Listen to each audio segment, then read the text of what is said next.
আসসালামু আলাইকুম সুপ্রিয় দর্শক, বউ শাশুড়ি রান্নাঘর থেকে আপনাদের স্বাগতম জানাচ্ছি। আজকে আমাদের রেসিপি দেশি মুরগি নতুন আলু দিয়ে ঝোল। এখানে আমরা দেশি মুরগি ধুয়ে পরিষ্কার করে নিয়েছি, এখন আমরা এগুলো রান্না করব। এখানে আমি মশলাগুলো নিয়ে নিয়েছি: তেজপাতা 2টা, এলাচ 3-4টা, লং 4-5টা, দারচিনি 2 কোয়া।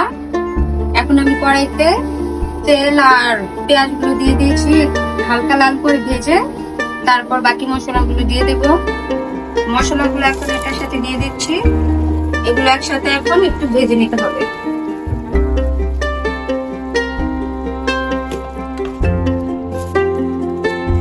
এখানে আমি নিয়ে নিয়েছি হলুদ গুঁড়া, মরিচ গুঁড়া, গরম মশলা গুঁড়া, জিরা গুঁড়া আর লবণ। লবণ যার যার স্বাদ অনুযায়ী দিয়ে দিবেন, ঝালও নিজস্ব স্বাদ অনুযায়ী ব্যবহার করবেন।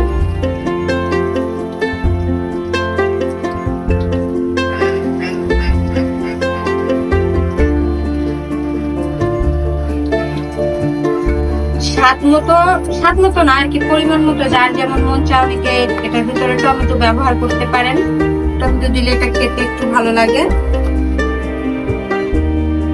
পেঁয়াজটা এখানে ভাজা ভাজা হয়ে গেছে, দেখতেই পাচ্ছেন হালকা কালার আসছে। এখন আমি এটার মধ্যে টমেটোগুলো দিয়ে দিচ্ছি।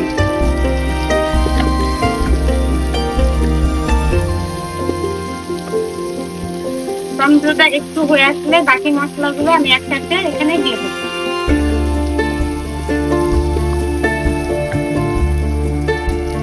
এখন আমি এখানে আদা বাটা দিয়ে দেবো।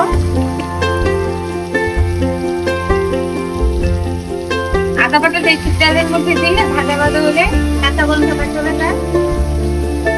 ভাজা হওয়ার পর আমি এখানে পানি দিয়ে দেবো।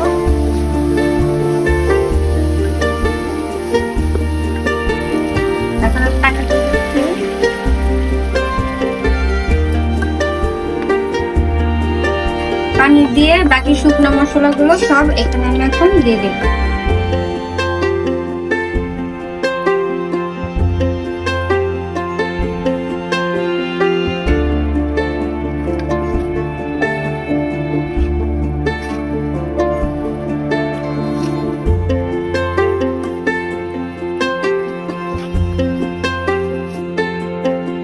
এভাবে কিছুক্ষণ কষানোর পর তারপরে আমি এখানে মুরগি দেব।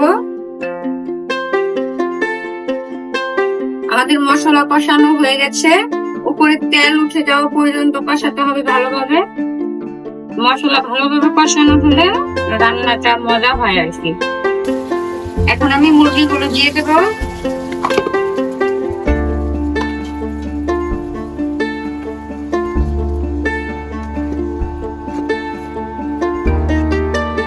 আমি একটু নেড়েচেড়ে মশলাটা মিক্স করে এটা ঢেকে কষাতে হবে অনেকক্ষণ আর কি।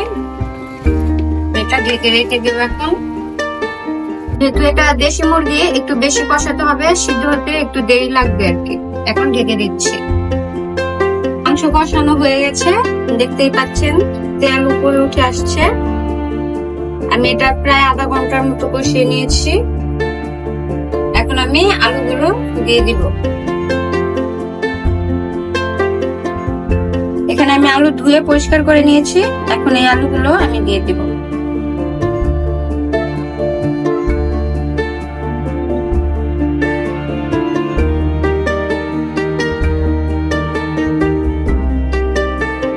আলু দিয়ে আরো কিছুক্ষণ কষাতে হবে, তারপরে অল্প একটু পানি আমি ব্যবহার করব।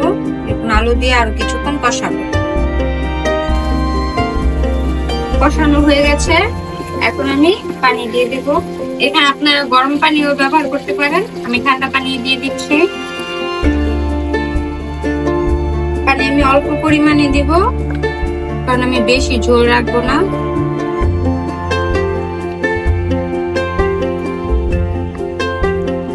এখন ঢেকে আমি কিছুক্ষণ রান্না করব।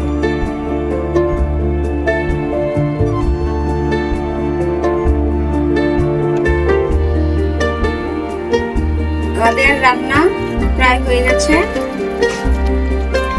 দেখতেই পাচ্ছেন মাখা মাখা ঝোল। এখন আমি কাঁচামরিচ দিয়ে দেবো উপরে, আর অল্প একটু জিরা গুঁড়া।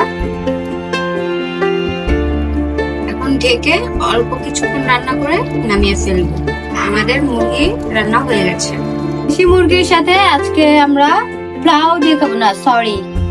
পোলাও দিয়ে খাবো।